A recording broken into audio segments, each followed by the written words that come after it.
I'm Joshua Roberts of Biz News, and with me for today's Market Insights is Sasfin Securities' David Shapiro. Let's start with a bit of a recap of last week, a relatively boring week for the local market, if you can call it that, but lots happening in global markets, especially the US, with the S&P 500 and Dow Jones climbing to new all-time highs, despite the same concerns, supply chain disruptions and inflation fears still lingering. What's driving global markets higher? I think confidence. I think consumers are feeling better. They're feeling better about what's out there. Remember, there's huge amount of savings that were accumulated during 2020 and also during this year, during lockdown. And I think that needs to come out. Everybody wants to go out and spend it. So jobs are around. I'm talking in the global markets, certainly in the US. So I think if you put all of that together, you know, there are two other elements as well. I think the China story is beginning to settle down as well. Not that they're going out there to spend, but I think they're pulling back or dialing back, and people are getting a little more confident about where China is. They're downgrading their growth, but I think this is controlled by the Chinese government. It's a difficult area to understand, but we're not feeling the same kind of threat that we did. Inflation, still a big story. I think the labor side's still a big story. We can't make head or tail of that, of whether that is a threat or not. But I think broadly, Justin, people want to go out there and spend, and I think we'll see something very similar here as the weather improves, as we come to the end of the school year. I think South Africans are tired of being locked down, and vaccinations are increasing. I think you're going to see a spending splurge. And you know what's a good time? You know when we're going to test it is that we start November the 11th with Singles Day in China, Alibaba.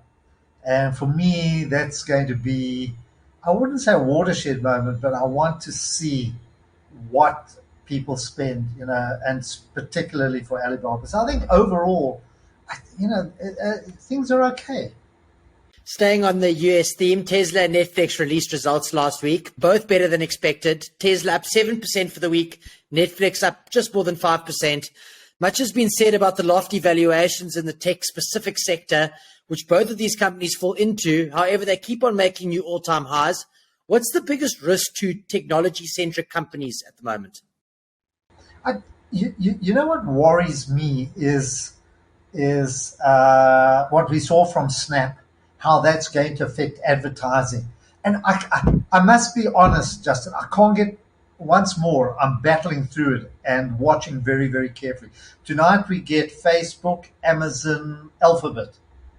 And I think that's going to point towards what companies have been doing. When you think about it, okay, businesses have to advertise. It's just a matter of the quantum. So I've been looking at Facebook and saying, are people getting bored of it? People are no longer sending their friends pictures, Instagram, the same thing. But if you're a business, you've got no choice but to use those platforms to advertise. Otherwise, where do you go, or how do you get your message out, and at what pace? So I'm conflicted about this. People are starting to get bored with the social media businesses. But on the other hand, if you need to look up something, where do you go? You go to their Facebook page, to see the latest offerings and so on. You want to know how to clean your carpet, you go to YouTube, and you have to suffer the adverts. So I'm still trying to find my way through it, but I still think that they're not going to lose ground. The outlook still remains pretty positive. On Netflix, it's content now. I think good content, you'll get the subscribers. Come out with a good movie, I don't know, Squid, what's it called? Squid Game, and it's quality, David. I'd recommend it. I'd recommend you watch it when you got a second. But it's a record show, and it's bringing in millions. So yeah, being cynical about subscriber goes down, yet come out with a good show, everybody flocks back. So I'm on balance, I'm positive. I'm still very positive, but I like to keep challenging those views.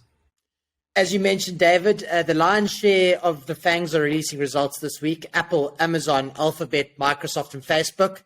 I know you hold a few of these names in your bottom drawer. Which results are you most looking forward to?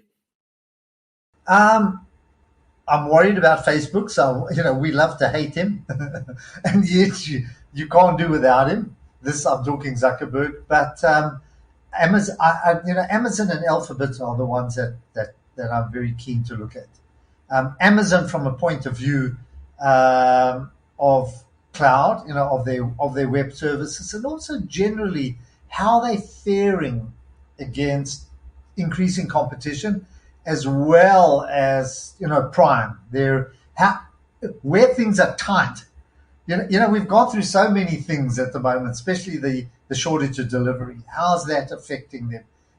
Where there has been a squeeze on supply chains. So I think all these numbers are going to be very important to go through. Don't get carried away by the knee-jerk reactions of markets. You know what I'm saying? Because markets react on the immediate release.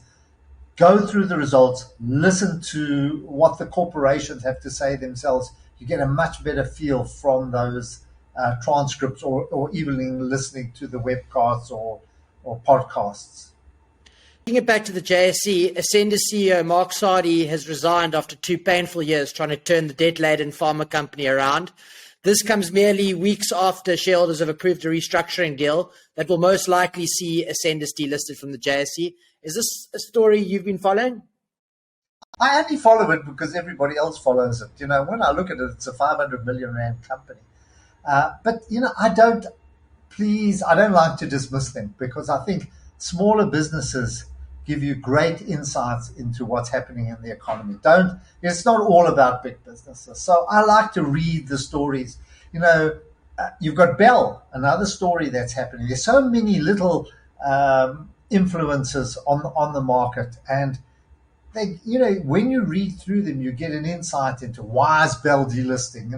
Why do they want to take it off? What's the story? What are they seeing in our economy? The same thing with Ascendus. It's always been one of these. Ascendus has been one of these companies that's created a lot of attraction or a lot of friction in the market and a lot of ups and downs and that. So, but I don't like to see companies go for whatever reason, and I would have preferred them to turn it around and to start building up rather than going.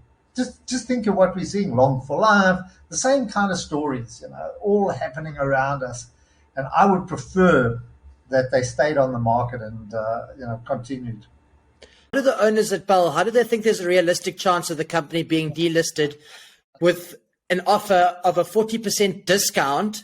Usually these kind of buyout offers are at 40, 50% premiums to their share price. What's happening there, David? Very confusing. Look, I'm an accountant, okay, and I like to look at the real balance sheet. Why? Because that balance sheet that you prepare, that is audited, is submitted to the company's department. It's public knowledge. Now, where they say they are the directors, and they tell you this is what we think our business is worth. These are the official account, and then they want to come and buy it out at a significant discount. I'm saying, okay, well, what's the truth? Are the accounts that have been published rubbish, or are you just trying to shift us? I find it very, very amusing, because always read the official accounts. Go through them in detail. Those are the accounts that the auditors sign and that that directors are accountable for.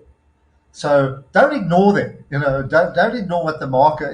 The market's one thing, but read those accounts and then say, okay, what is the company? Where's the mismatch between what the directors say and everything and the market? Who's wrong? Are we overvaluing the company and the market's right, or is it the other way around? In this case, they're involved in both. So lovely story. Interesting announcement from Sibanye this morning relating to an acquisition of a nickel and copper mine in Brazil. It was a cautionary announcement. So Sibanye has a market cap of 150 billion. How big of an acquisition would constitute this being a cautionary announcement? I think it's got to be 15%. I think, but they do it. I'll be honest, I haven't looked through it in great detail. I've done the valuations. But I think it's fair to let people know where you're heading, even if it's a small acquisition, particularly for Sibanye. I'm a great Frodeman man. I think he's great, and I think what he's done is just remarkable. But now that he's going into nickel, and of course that goes back to the relationship with Tesla, This is all about battery power or future energy power. Now, if he's starting to shift there, well, we've got to watch, because this might be one of many. It's a shift in direction. He started off in gold, then he went to platinum, and now and palladium, and now he's going to other metals. So, he's going where the action. It's like watching young kids play soccer.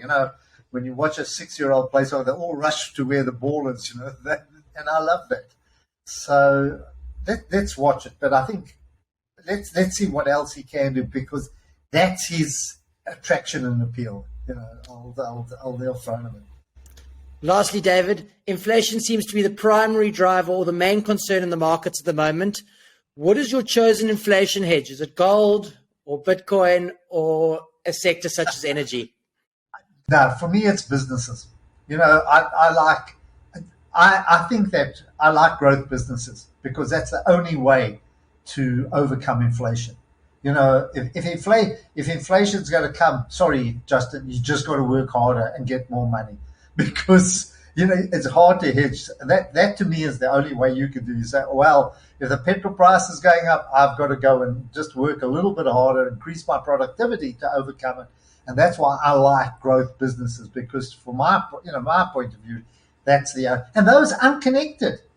And I urge you to go look at some of the businesses that release results, like ASML and Philips and places like that, because they just see future growth. They don't see short-term inflation. They just say, boy, the demand for chips is coming. This is a 10-year growth area.